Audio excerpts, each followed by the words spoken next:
اعوذ باللہ من الشیطان الرجیم بسم اللہ الرحمن الرحیم السلام علیکم ورحمۃ اللہ وبرکاتہ۔ شروع اللہ کے پاک نام سے جو بڑا مہربان نہایت رحم کرنے والا ہے۔ معزز دوستو، امید کرتا ہوں کہ آپ سب خیریت سے ہوں گے اور میری دعا ہے کہ اللہ تعالیٰ آپ سب کو ہمیشہ خیر و عافیت سے رکھے۔ ہمارا آج کا موضوع نمرود کا انجام کیا ہوا، کہ ایک چھوٹے سے مچھر کے ذریعے نمرود کی موت کیسے واقع ہوئی، جس کی مکمل تفصیل آج کی ویڈیو کی نظر کریں گے۔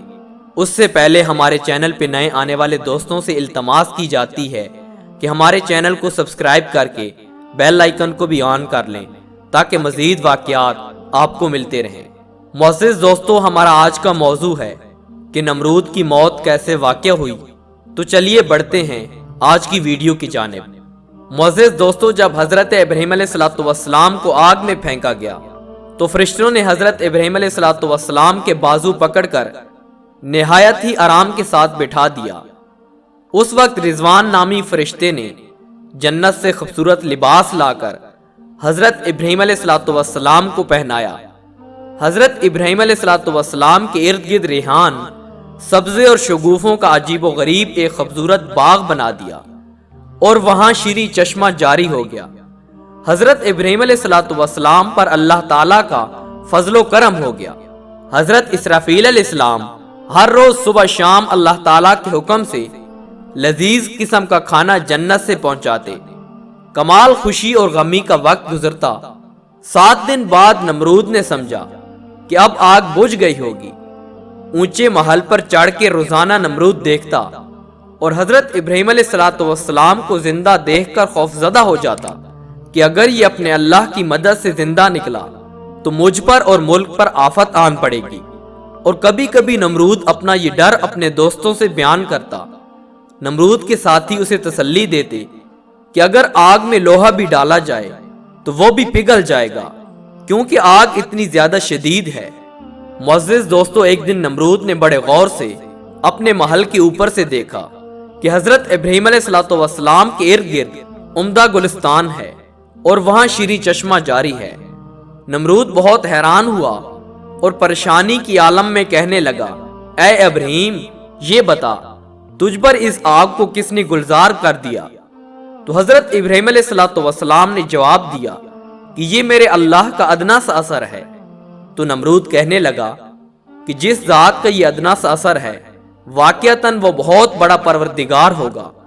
معزز دوستو، 40 سے 50 دن حضرت ابراہیم علیہ السلام اس گلزار میں رہے۔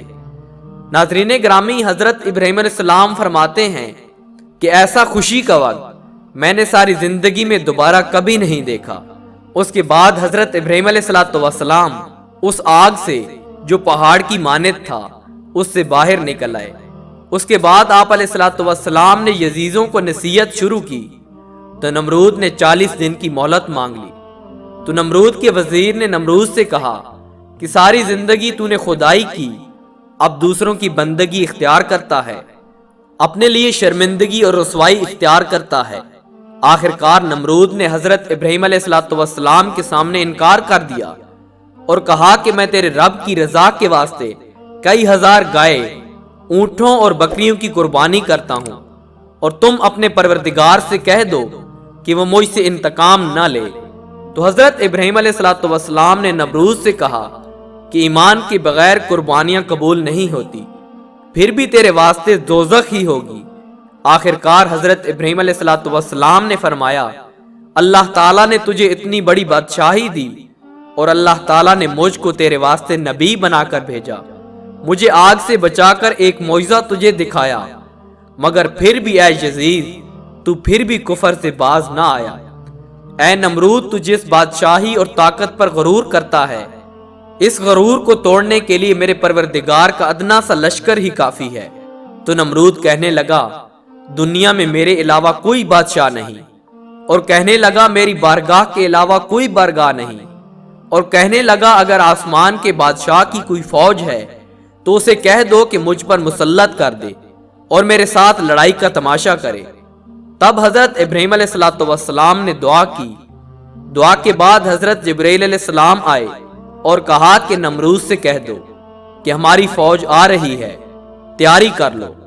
ناظرین گرامی، حضرت ابراہیم علیہ السلام نے نمرود کے سامنے اعلان جنگ کر دیا تو نمرود نے حضرت ابراہیم علیہ السلام سے 3 دن کی مہلت مانگی۔ ان 3 دنوں میں نمرود نے لاکھوں کی تعداد میں فوج اکٹھی کی، طرح طرح کے ہتھیار اکٹھے کیے اور میدان میں جمع ہو گئے۔ چوتھے روز حضرت ابراہیم علیہ السلام تن تنہا نمرود کے سامنے میدان میں پہنچے تو یزیدیوں نے کہا کہ اے ابراہیم، تیری آسمانی فوج کہاں ہے؟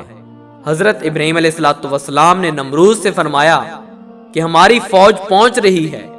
اتنے میں مچھروں کی ایک فوج نمودار ہوئی اور مچھر اتنی تعداد میں تھے کہ آفتاب کی روشنی چھپ گئی اور آسمان پر اندھیرا چھا گیا۔ تو نمرود نے اپنے فوجیوں میں یہ اعلان کیا کہ ناکارہ بجاؤ، لیکن مچھروں کی آواز جب لوگوں کے کانوں میں پہنچی تو لوگوں کے ہوش اڑ گئے۔ اس وقت ہر چھوٹا بڑا ہیبت الہی سے ڈر گیا۔ ایک آدمی پر لاکھوں لاکھوں مچھر لپٹ گئے اور ان کا گوشت خون سب کچھ کھا پی لیا، صرف یزیدیوں کے ڈھانچے باقی رہ گئے۔ سب ہتھیار گوشت وغیرہ ختم ہو گیا۔ تو نمرود نے جب یہ سارا منظر دیکھا تو ڈر کے مارے بھاگ کر اپنے محل میں اپنی بیوی کے پاس جا بیٹھا تو اتنے میں ایک لنگڑا مچھر آیا۔ نمرود نے وہ مچھر اپنی عورت کو دکھایا کہ اس جانور نے پورے لشکر کو تباہ کر دیا ہے۔ اسی وقت وہ لنگڑا مچھر نمرود کی ناک میں گھس گیا اور نمرود کے دماغ کو چاٹنا شروع کر دیا۔ نمرود کبھی ہتھوڑوں سے اپنے سر کو پیٹتا، کبھی اپنے جوتے اپنے سر پہ مارتا اور کبھی اپنا سر دیوار میں مارتا۔ وہ بادشاہ جس نے خدائی کا دعویٰ کیا تھا اور وہ بادشاہ جس نے پوری دنیا میں اپنی بادشاہت کا اعلان کر رکھا تھا اور وہ بادشاہ جس نے ساری زندگی دنیا پر ظلم ڈھایا تھا، تو آج اس بادشاہ کی یہ حالت تھی کہ جب تک اس کے سر پر جوتے نہ مارے جاتے اس کو آرام نہ آتا۔ جب نمرود دربار میں جاتا تو ہر درباری کا یہ معمول بن گیا کہ وہ اپنے جوتے اتار کر نمرود کے سر پر مارتا۔ سر پر جوتے لگنے کی وجہ سے نمرود کو کچھ وقت کے لیے چین آ جاتا، آرام آ جاتا، لیکن کچھ دیر بعد دوبارہ وہ مچھر اس کے دماغ کو چاٹنا شروع کر دیتا۔ نمرود چیختا چلاتا، محل کی دیواروں سے اپنا سر مارتا، ہتھوڑوں سے اپنا سر پیٹتا، جوتے اپنے سر پر مارتا، لیکن اسے چین نہ آتا۔ معزز دوستو، آخر 40 دن اس عذاب میں رہنے کے بعد اس کی موت واقع ہو گئی اور اس طرح نمرود جہنم رسید ہو گیا۔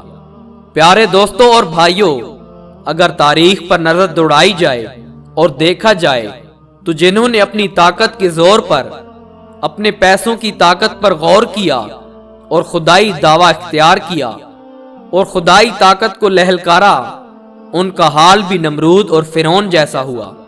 معزز دوستو، اسی لیے بزرگان دین کہتے ہیں کہ اپنی طاقت اور پیسے پر کبھی غرور مت کرنا، کیونکہ اللہ تعالیٰ نے دنیا پر ظالم حکومت کرنے والے بادشاہوں کا بھی فرعون اور نمرود جیسا حال کیا۔